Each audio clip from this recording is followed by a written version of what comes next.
The Ngobezeleni lake system, one of 4 interconnected lakes that flow into the Indian Ocean, an integral part of the iSimangaliso's Wetland Park, a World Heritage Site. Renowned for its diverse bird life and a firm favourite for those who use gill nets to fish. Although gill nets have been largely banned in the country because of their high level of bycatch, this does not stop the locals from using them.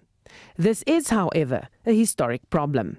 The gill netting, as far as I could make out, started either the very late 60s or early 1970s.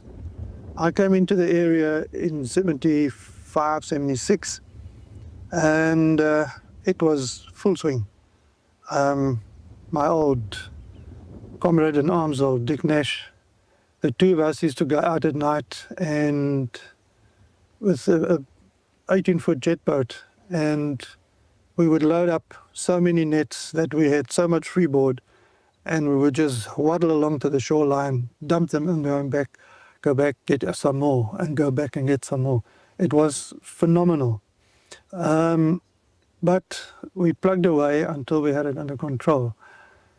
Then somebody in our head office had this brilliant idea that if we legalize the netting to a degree, then all this work and going out at night and having the confrontations, all that will go away. So we looked into the middle distance and kept up counsel. And anyway, so they got a scientist from Ori, and he had to work out the framework of what can be done, what is sustainable. Now, those who want to use gill nets to fish could apply for a permit and strict rules apply. But it soon became clear that the system was corrupt. So gradually this thing, the noise started getting louder and louder, and eventually we,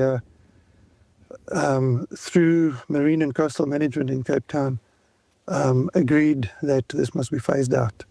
And it took a little bit of tears and gnashing of teeth, but eventually it was phased out as a total failure. And we're back now to anybody who sets a gill net is breaking the law. And if we see the net, we remove it, or we should.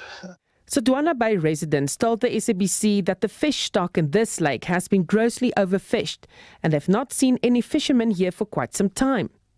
But mid our interview, a bright yellow boat appeared on the lake. Inside, a lone fisherman who quickly rows to a nearby reed bed and starts pulling out his net. Angered that he has been spotted, but seemingly not scared that law enforcement might catch up with him. Park authorities admit that the fish population is under strain. Yeah, I think through this because of these illegal activities, especially the destructive method, which is gill netting, which poses a very serious risk in our lake system and in our marine system.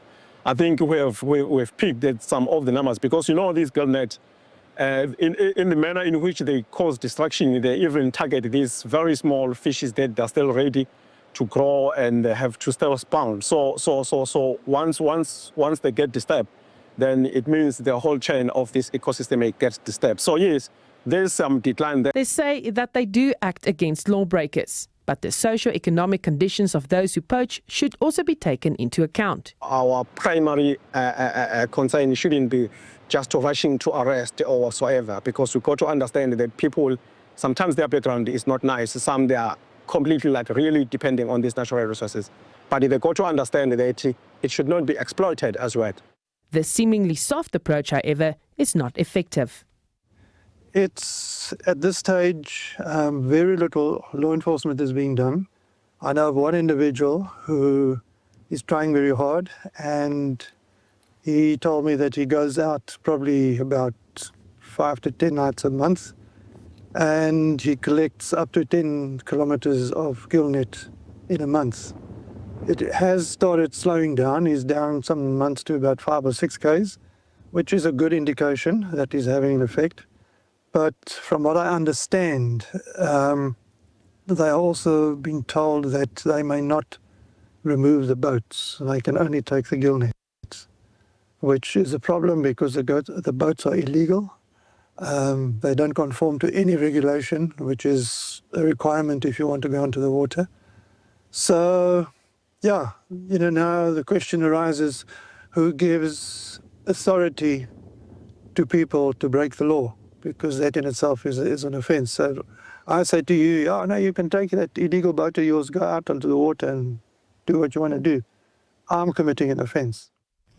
I think the biggest resource is political will.